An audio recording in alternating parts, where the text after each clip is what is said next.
Hey everybody, welcome back to the garage.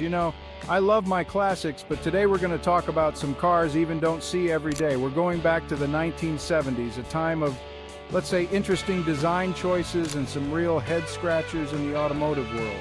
These aren't your Challengers or Mustangs, these are the cars that time forgot, but trust me, they've got stories to tell. So buckle up, because we're about to take a trip down memory lane and rediscover some forgotten gems.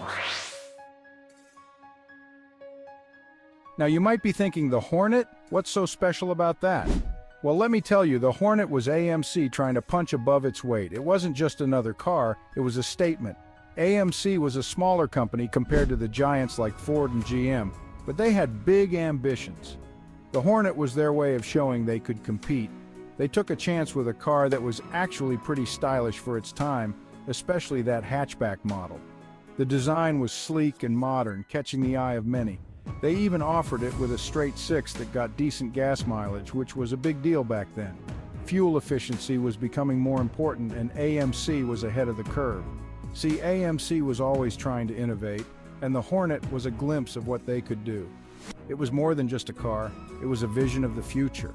They even turned it into the Concorde later on, trying to make it a bit more upscale. The Concorde was an attempt to capture a more premium market. And let's not forget the Eagle, their early attempt at an all-wheel drive car. This was revolutionary at the time, offering capabilities that were unheard of in a passenger car. It was way ahead of its time, kind of like putting a spoiler on a station wagon. The Eagle could handle rough terrains and still offer a comfortable ride. They were really onto something, but it just goes to show, sometimes being ahead of the curve means getting lost along the way. AMC's innovations were remarkable, but they struggled to find their place in a market dominated by bigger players. Now here's a car that just screams 1970s, the Ford Maverick. With its distinctive design and unmistakable presence, it was a true icon of its time. It was Ford's answer to the import invasion, a bold move to counter the rising popularity of foreign cars in America.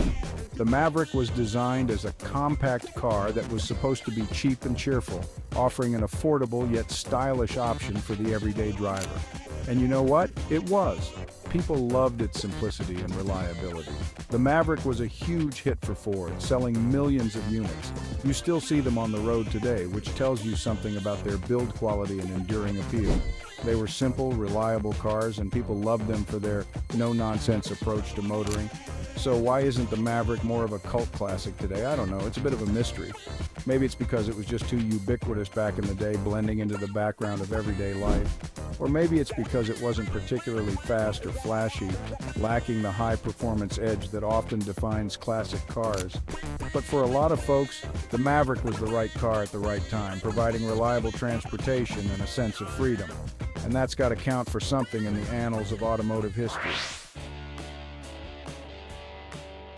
Now we're talking. The Ford Torino was a real jack of all trades. You could get it as a sporty coupe, a family sedan, or even a wagon if you needed the space, but the one everyone remembers is the Torino from Starsky and Hutch.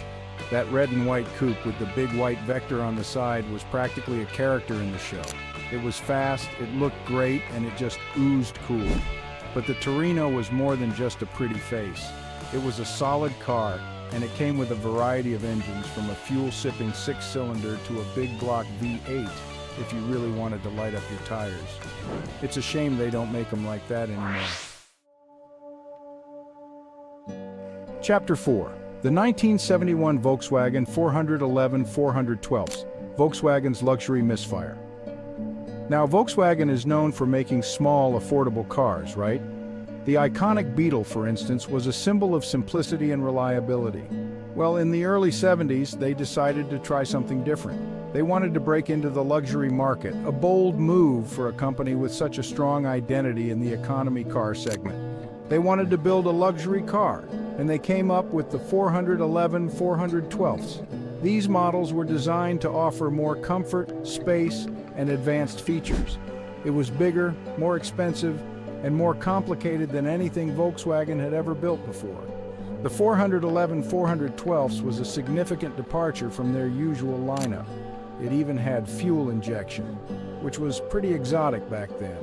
This was a feature typically found in high-end cars, showcasing Volkswagen's ambition, but the 411 412s just didn't click with American buyers.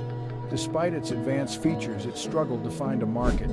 It was too expensive for a Volkswagen, but it wasn't quite luxurious enough to compete with the likes of Mercedes or BMW.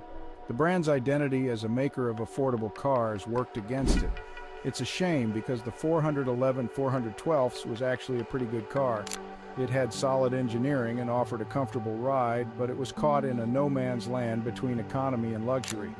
It just goes to show sometimes it's better to stick to what you know best. Volkswagen learned a valuable lesson with the 411 412s, and it helped shape their future strategy.